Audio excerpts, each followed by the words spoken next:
Greetings and welcome to In-Depth. I'm Dike Rostant, Professor of Sociology, Crime and Social Inequality, Director of Institute of Criminal Justice and Security, Editor of the Caribbean Journal of Criminology, Professor Corin Bailey. He recently made a presentation at the Regional Symposium of Violence as a Public Health Issue. Now, he graciously agreed to join us in order to elaborate on his presentation of restorative justice. We're very happy to have him.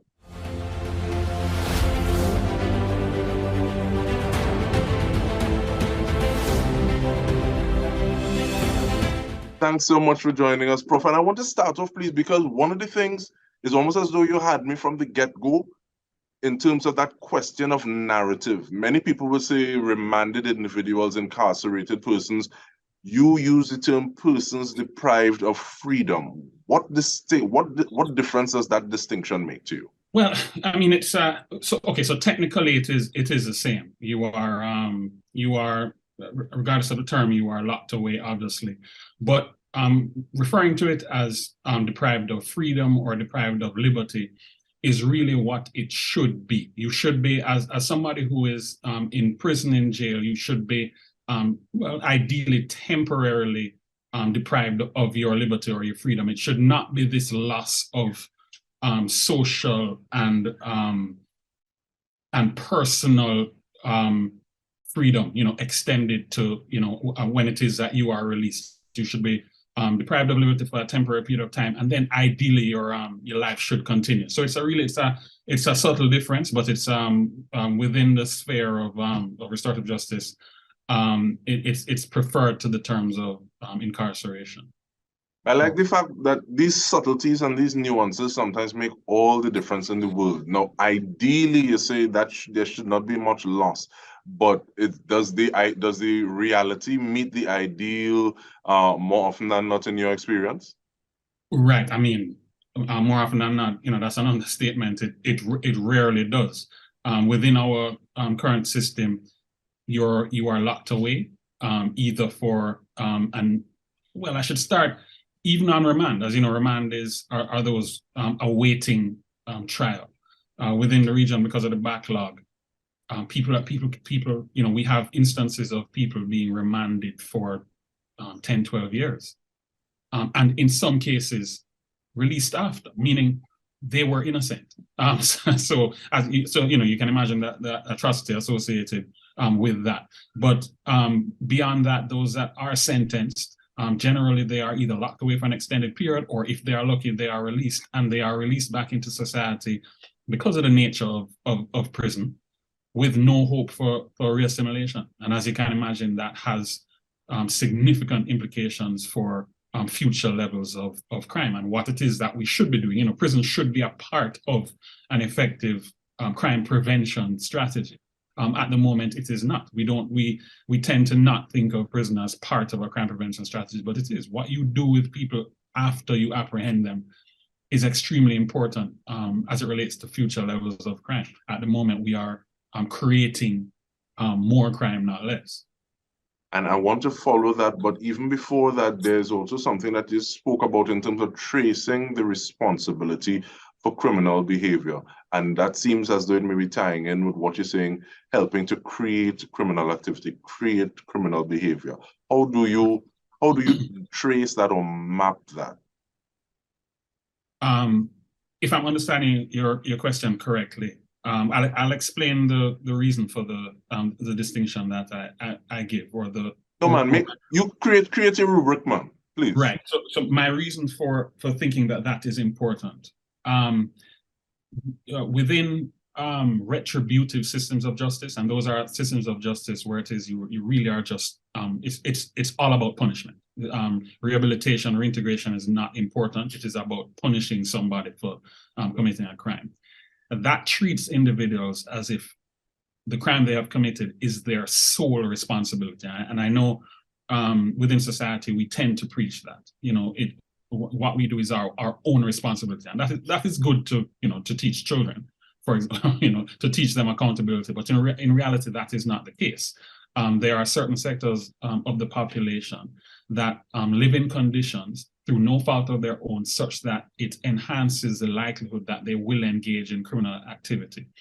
there are structural inequalities that exacerbate that likelihood. So what that means, therefore, is that society has a role to play because society is cultivating these conditions that in many cases lead to criminality.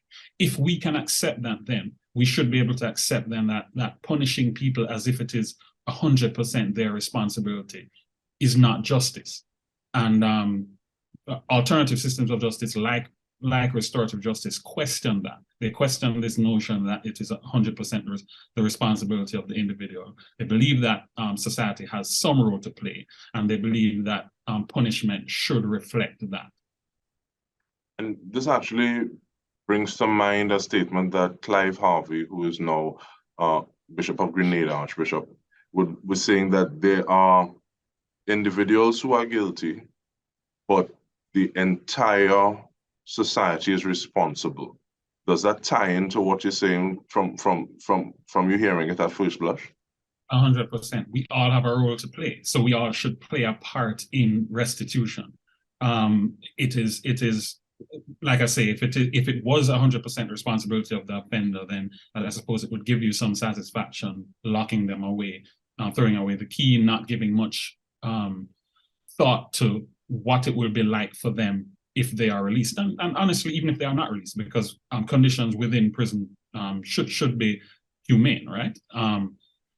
But if it is, as I said, if it is that we can accept that we all have a responsibility to play, then I feel that it should soften our desire for harsh punishment, because that is what we have traditionally within the region. We have a desire generally for very harsh punishment that is as it relates to crimes. And that, of course, extends to how it is that we treat children as well. But I mean, I suppose that's a different discussion, but it's all linked. We have an obsession with harsh punishment. We think that harsh punishment works. And the truth is that the data shows that it does not do what we think it does. Now, you're talking about data, and I want to get to that. But even looking at how it seems as though we are more inclined to use more stick and less carrot. But we've used the term restorative justice once or twice. Give me a definition, thank you. Right. So it is I would say that it is a system that privileges rehabilitation, and it privileges that rehabilitation within the confines of restitution among an offender, a victim, and a community. So it's about redefining crime in those terms, because honestly, all crime can be defined as conflict that occurs between an offender, a victim, and the community. And so therefore, if it is that we can accept that definition, then it becomes illogical for restitution to take place within some kind of specialized institution, which is what prison is, an institution specialized in punishment, that has zero connection to the community. And to be honest, really and truly gives the offender, the victim, no true satisfaction either. Restorative justice believes strongly that restitution must take place within the context in which the crime occurred: victim, offender, and community. And I want to talk about that triangle of engagement when we return from this break. We are speaking with Professor Corin Bailey. We're looking at restitutive justice, or restorative justice rather. Stay with us, we'll return with more.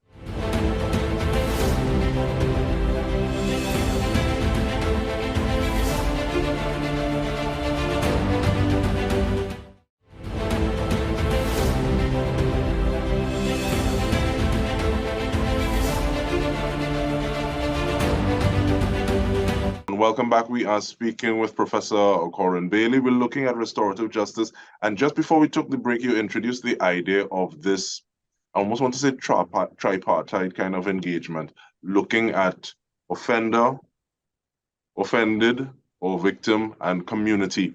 And sometimes it seems we so totally unevenly weight that scale. How could it look a little different? Or rather, how does it look now? And how could it look a little different if all three parties were engaged, possibly even simultaneously, or we place emphasis a little differently on those three aspects? Thank you. Right. So in terms of how it looks now, as I say, it is at the moment, our system is wholly concerned with punishment. the result of a crime being committed. If it is that you apprehend the offender, you punish them generally by locking them away, and that is it. Of course, we attempt to rehabilitate. We certainly pay lip service to it within the region, but in reality, that rehabilitation does not occur. Again, I would argue that rehabilitation cannot occur within those conditions, but that is what it is we attempt to do at the moment. Restorative justice wants to include all of the parties that are affected by a crime being committed. As I said, that is victim, offender, and community, or better put within restorative justice terms, that is the harmed, the person who has done the harm, and the community. And so in resolving it, you attempt to bring all three together. And it begins with a communication process in terms of attempting to find a way to resolve the harm that has been caused among the three affected constituents. And remember, community can take several forms. In its most basic form, obviously, it could be the area in which you live. If it is that the crime affected them, it could be a school, it could be an office, or it could be a church, it could be the representatives from the society at large. It is whatever the affected community is. And what it is that you do is that you attempt to come to a resolution that has input from all affected parties. It is not, there is a temptation to believe that this is being easy on offenders. It is not, because it is not a replacement for punishment. It is a way to achieve restitution while making secure confinement the last resort rather than our first option. And so it does not mean that the resolution will be, okay, let's have a conversation and then you go on your way. No, there has to be a resolution, and restorative justice is not anti-punishment. It is secure confinement as a last resort. So that resolution may well result in secure confinement, or it may not. If you take a crime like theft, for example, if it is that you come together and you decide, okay, the offender returns what it is that he or she has stolen and finds another way to resolve the issue or to bring satisfaction to victim and the community that does not involve secure confinement, that should be okay. There should not be this rabid desire as there is now to see people being locked away, when in reality, as I said, it is not doing what we think it is doing. It's doing more harm than good. And we should be concerned. That's the importance of data-driven efforts at crime prevention. We should be concerned with what works, not just what makes us at a distance feel good. And we do tend to feel good generally. People feel good by seeing offenders locked away. But we should be concerned with what is beneficial to society. And locking them away and releasing them back into society with no hope of reassimilation is not good for society, because it increases crime, not decreases it. And I like the fact that you talk about this evidence-driven move towards justice, towards reducing or mitigating and reducing crime, addressing crime, because sometimes it feels as though, yes, like you said, people can feel this sense of comfort because that specific individual may be locked away. But you've introduced the term community. And if we even think of community of practice, we can also think of the community or the systems forming communities that would result in these individuals being offenders. How does that system just say, okay, well, this person has moved off, so we just slide someone else into the slot and they're going to be doing the same thing? So, and also, how do you treat with individuals who are still aggrieved, who are still trying to cope, and they may be behind bars of their own making mentally, socially, because they are the person who has been aggrieved? And I also want to know who has the final say. If you're not anti-punishment, but is it that satisfaction for this party makes them have a little more say in the matter of how this person is treated or how the engagement takes place? It's a bit, so just let me know which one you're going to speak to and you go forward from there. Thanks. So your last question was as it relates to the person who has been harmed, right? Yes. Right. So, and then you can let me know if I'm not answering your question correctly. But too often, victims are left out of the process of punishment, or left out of the process of rehabilitation. Our system of punishment, retributive systems, tend to ignore the victim. Restorative justice believes that the victim's rights are just as important. The victim's right to restitution, the victim's right to involvement in the process of restitution is just as important. As I said, all crimes should and can be redefined as conflicts between someone who has harmed, the person who has done harm, and the community. So all of those should be involved. But victims should have an integral say in how that is to happen, because they are the ones who have been harmed. So again, if I use the example of theft, if something is stolen from me, why would I obtain satisfaction from that person simply being locked away? I haven't gotten back what was stolen from me, and I have had no say in terms of what would make me feel better. So studies show that victims, people who have been harmed that have gone through the restorative justice process, feel more satisfied with the result than those who have gone through the traditional system, because they have had no part in it. And those who don't believe that it is important for the victim to feel okay will say, okay, so what? But if we are interested in justice, then justice should include the person who has been harmed as well. That is true justice. So they cannot and should not be left out of the process. Important thing to remember is that there is empirical data to show that there is a greater likelihood of victims who have gone through the restorative justice process to feel satisfied with the result than not. Generally, people feel isolated. What does data show on individuals who have been harmed in situations that are not just theft, but something like domestic violence, something of a sexual nature? Does it apply the same way in terms of making that victim feel better? How do you go about doing something like that? Right, and that's an excellent question. I'm glad you asked it. The data is positive for all crimes, so it shows that all victims feel more part of the process, feel more satisfied. However, an important caveat to remember is that you cannot force a victim to go through this process. You cannot force an offender to go through this process. The restorative justice process is voluntary. So therefore, that data is coming from people who are willing to come to the table. So possibly, if you were forcing everyone to come to the table, there are certainly many victims of crimes that want no part of that.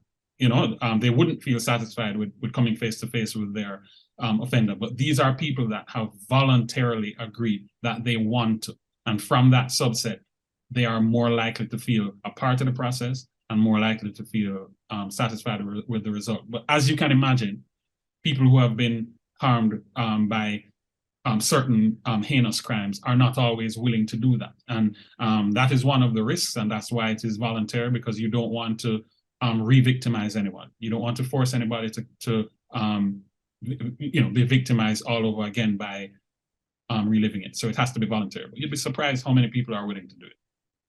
And on that note of it being something that is voluntary, I'm very glad that you have agreed, you volunteered to part 2 of this conversation. So this is it for part 1. This has been In Depth with me, Dike Rostant. We've been speaking with Professor Corin Bailey. Stay tuned, or in a little bit, we'll actually be having another conversation with him, so you won't want to miss that. But on behalf of us here at TTT, this has been In Depth with me. Thank you so much for joining us.